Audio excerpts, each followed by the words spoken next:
Have you ever just felt on edge for no good reason?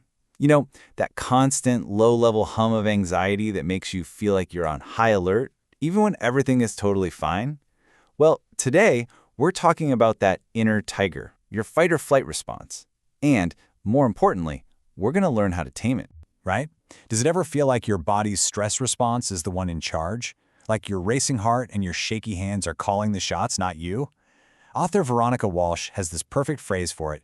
She calls it the moment when the tail wags the dog. It's such a great way to describe when our physical anxiety just completely hijacks our rational mind. So what's actually going on inside of us when that happens?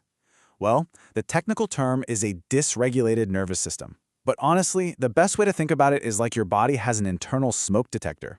And because of chronic stress, maybe stuff that started years ago, that alarm is now just stuck in the on position. It's constantly screaming fire, even when there isn't any smoke. And let's be super clear about this. This is not just a feeling, and it is not all in your head.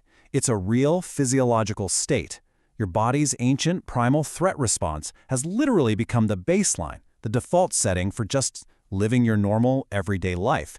It means your body is physically gearing up for a fight that never actually comes. To really get this, we need to look at two key players in the brain.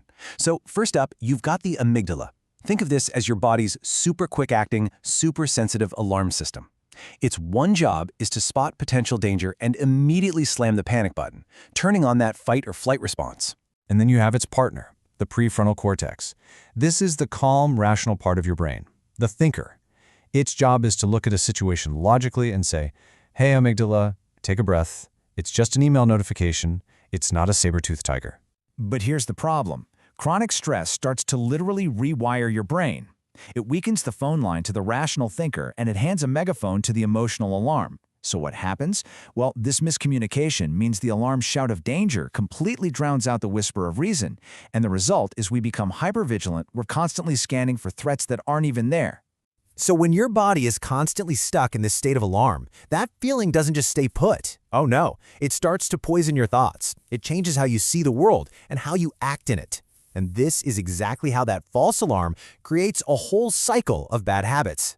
This leads to a huge mental trap, a cognitive distortion called emotional reasoning. It's a really simple but really dangerous mental shortcut. It goes like this. I feel anxious, therefore this situation must be dangerous. We start trusting our body's false alarm way more than the objective facts sitting right in front of us. And to cope with that constant nagging feeling of threat, we develop these patterns, right? We might become micro-control freaks, trying to manage every single tiny detail.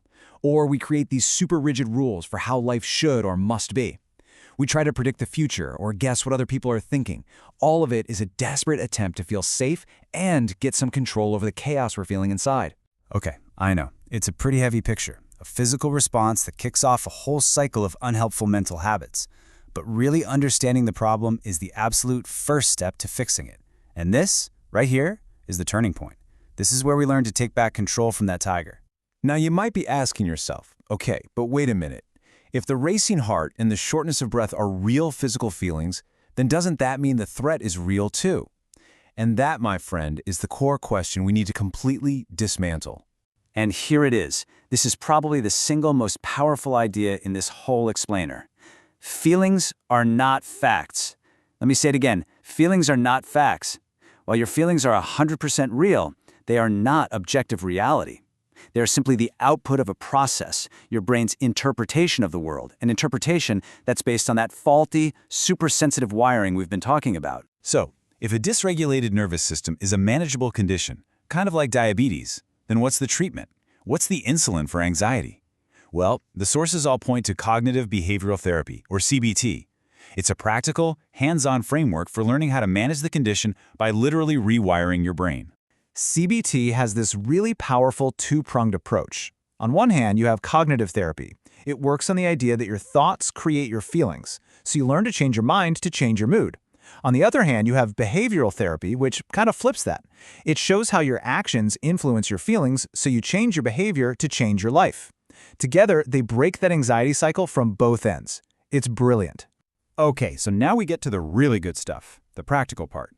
CBT isn't just theory, It is a set of skills. It's a toolbox that you can use every single day to actively calm your nervous system and challenge all those automatic, unhelpful patterns.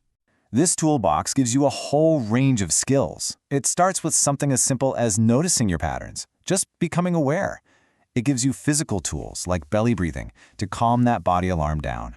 And it gives you mental tools like mantras, thought stopping, and cognitive reframing to get that rational thinker back online. Let's just zoom in on one of the most powerful tools, the thought-stopping routine. It's so simple. So, an anxious thought hits you. First thing you do? Wait. Just pause the automatic reaction. Then, you become a detective. You ask, okay, what's the actual evidence for this thought? But, and this is crucial, you also have to ask, is there any evidence against it? And finally, you reflect, what does believing this thought actually cost me in my life? See, this simple process puts logic right back in the driver's seat. You know, the ultimate goal here isn't to just wait around for anxious feelings to magically disappear. It's about empowerment. The science is crystal clear. Our brains can change, they can be rewired. You can learn the skills to manage this condition by actively and consistently doing the work. You can become your own therapist. So let's end with this powerful truth. A dysregulated nervous system is real. It is what it is. But, and this is the most important part, you are not powerless. By understanding how it all works and by using these tools, you can learn to work with your brain, to tame that inner tiger, and to finally stop the tail from wagging the dog.